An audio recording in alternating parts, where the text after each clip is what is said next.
What's up, guys? You're watching this SSX action. This is Under the Code, and we're going to show you a little bit of this old school stuff. By old school, I mean about a year ago this game was released. This is a great time to actually break it down and talk about what was in this game, what made it work, what didn't work, and that's where we're going to go with this today. You're watching a little bit of highlights from me playing the game. Got a little bit of several different game modes on here, including a lot of the deadly descents, but we'll get into that in a second. All in all, this game came out to be a lot of fun, and I was an old school SSX player from way back, generations past. It's always been sort of an addictive game to where you play. It's something you could pick up for 10, 20, and 30 minutes at a time and not get too into it, too time consuming, just to pick up and play quick games. Now, really and truly, the control scheme has always been the best part of this game. Really easy to pick up, and when they announced that they were doing more of an analog control system, I was a little skeptical at first until I actually got my hands on it. But all in all, it did come out really good.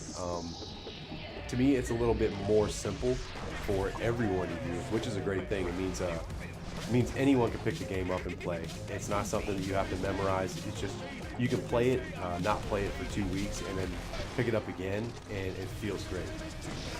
Also, they took away from the Need for Speed series the auto log. What they did was create a thing called RiderNet, and what that is you can see the people on your friends list that play the game. They are your rivals, and you can try to beat their top scores, top times, top finishes, and you get rewarded in bonus points for that. Now you can use that bonus points. You can use those for upgrades like different outfits, glow-in-the-dark outfits, different boards, all kinds of fun stuff that makes the game, that ups the replay value of it. You're watching the avalanche right here. This is about to come down. This is a different gameplay perspective. One of the deadly descents that are fun and yet extremely challenging. The early ones aren't too bad, but as you get later into the game, the challenge goes through the roof and it gets very difficult, which is both a good and bad thing because they can become somewhat frustrating and almost to the point of maddening. You want to put the controller down and not play it for a day or so.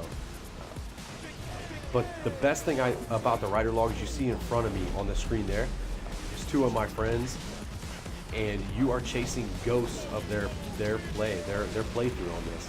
So you can kind of judge of how you're doing against their ghost in game, which that is so much fun. You can see what they're doing to get high scores or what they're doing to get faster times.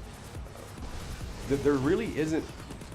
They had some post-release support, and I guess you could say that's a little bit of a weakness because there wasn't a whole lot, but there really wasn't a whole lot you can add.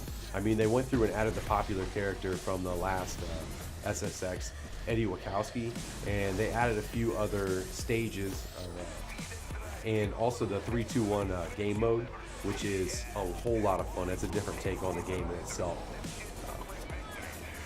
Would I suggest that you try this game out? Me personally, I'd say yeah. I'm a big first-person shooter fan and a big football guy. When it comes down to it, I also play a little bit of golf games, whether it be a simulation such as Tiger Woods or an arcade like Hot Shots Golf. But I would definitely suggest that this is a pickup. This is a definite pickup, and I'm hoping that this isn't the last in the series, that maybe they decide to do another or wait till next gen and go even further with it. With that, go ahead and check out the rest of the video. Decide for yourself, see what you think. Questions, comments, feedback, please leave them in the comments section below, or you can come to our site. That is underthecode.com.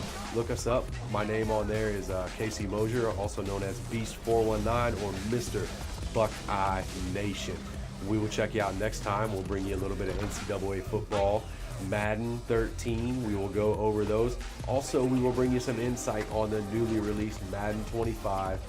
We got Tiger Woods news coming up, next gen gaming consoles coming up, all kinds of good stuff. Make sure you stay tuned. We'll see you later.